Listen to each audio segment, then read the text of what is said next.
La nuit où le vernis craqua. Elle a soufflé d'or contre ma tempe, a tiré la couette jusqu'à mon épaule et, quelques battements de cœur plus tard, j'ai senti un parfum qui n'était pas le nôtre.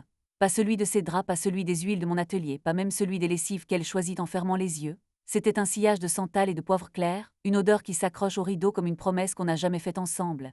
Je me suis levée pieds nus, j'ai traversé le couloir, j'ai touché le dossier de la chaise où elle pose d'ordinaire sa robe. Le tissu.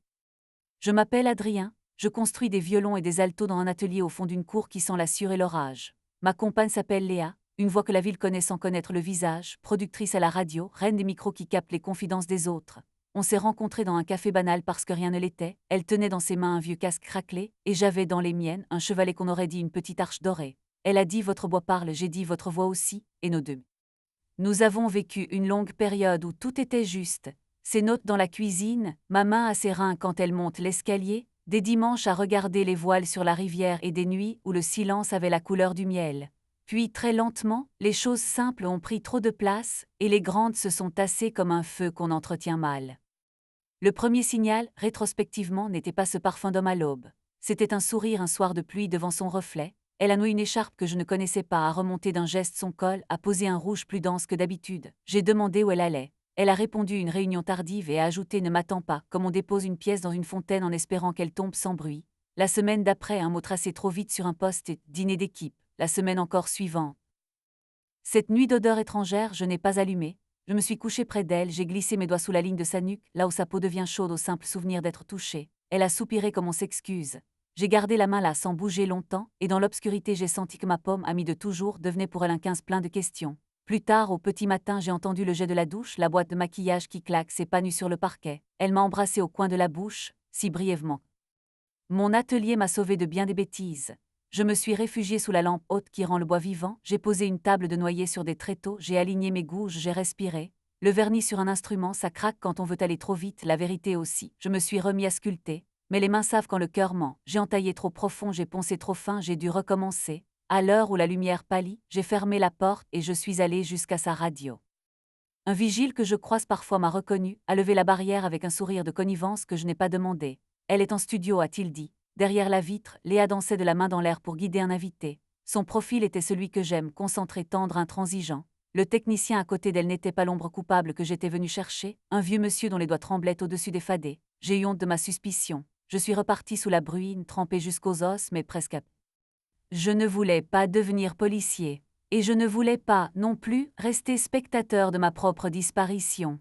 Alors j'ai tendu un piège, non par vengeance, mais parce que je suis luthier, jetant des cordes jusqu'à ce qu'elles chantent juste. Le soir venu, je l'ai attendue avec une casserole sur le feu et une bouteille ouverte. Elle a éteint son téléphone en entrant, ce qui est toujours un message, puis elle a respiré la sauce, a dit ça sent l'Italie, a ri trop fort, je l'ai approchée, j'ai posé mes mains sur ses hanches, j'ai déposé ma bouche au creux de son cou là où sa peau devient sel. Elle a frissonné et s'est tendue fragile et présente. Elle a glissé ses doigts sous mon t-shirt, a tracé un chemin lent qui m'a happé. Son souffle a changé, sa nuque a basculé, j'ai senti l'électricité. Quand la vapeur a cessé de brouiller les carreaux, j'ai dit doucement « Demain, dînons dehors, au grand hôtel près de la rivière. C'est insensé mais j'ai envie de t'y inviter comme si on ne s'était jamais rencontrés. » Elle a relevé la tête surprise, touchée. « D'accord » a-t-elle soufflé, son regard a vacillé vers son sac. Le même sac qui contenait sans doute l'adresse qu'on m'avait envoyée par erreur. La même chambre, le même code. Le grand hôtel près de la rivière. Le lieu où je venais de nous convier. Le lendemain, je suis arrivée en avance. Dans le bar, le cuir sentait la fumée et le sucre brun. Les verres étaient polis comme des arguments. J'ai choisi une table à demi cachée par une colonne, l'endroit d'où l'on voit sans être vu. Elle est entrée robe noire, peu de bijoux, un manteau qui lui dessinait un dos de cinéma. Elle a regardé autour d'elle, m'a découvert, a souri avec une joie aussi vraie que la veille. Je me suis levée, j'ai écarté sa chaise, je l'ai assise. « Tu fais peur quand tu fais tout bien » a-t-elle plaisanté. J'essaie de faire. Il est arrivé peu après, pas le photographe auquel je m'attendais, un homme plus âgé aux épaules de nageur retraité aux yeux calmes. Il s'est arrêté à distance comme on hésite à déranger. Léa a sursauté. Son prénom a quitté sa bouche dans un souffle qui n'était pas pour moi. Le serveur, pro jusqu'à la déraison, a demandé pour deux. L'homme a refermé sa bouche, a secoué la tête, a fait demi-tour. Elle a voulu se lever, je l'ai retenue d'un regard. On a attendu un temps qui n'a pas de nom. Puis je me suis levée, moi, et j'ai dit « Monte ». Dans l'ascenseur, nous n'avons pas parlé. Elle a posé son front contre la paroi. Ma main a glissé le long de ses omoplates, j'ai retrouvé ce point où elle se rend. Devant la porte de la chambre, pas la même que sur le message, une autre, plus loin dans le couloir, comme si le hasard lui-même voulait éviter l'accident, elle a sorti une carte. Mes doigts ont effleuré les siens. « Dis-moi que c'est à nous » ai-je demandé. Elle a fermé les yeux. « J'aimerais. » Intérieur, le lit était trop blanc, les miroirs trop polis. J'ai défait sa robe doucement comme on retire des voiles d'un tableau. Elle a défait ma chemise avec cette lenteur qui dit que le temps peut nous rendre ce qu'il nous a volé. Nos corps se sont retrouvés à hauteur d'hommes et de femmes, ni plus ni moins. Je l'ai allongée, je l'ai parcourue comme on visite une maison qu'on connaît et qu'on aime encore, murs, fenêtres, coins d'ombre. Elle a placé mes mains, m'a remercié du regard quand je les ai laissées là. Nos bouches ont repris leur conversation interrompue.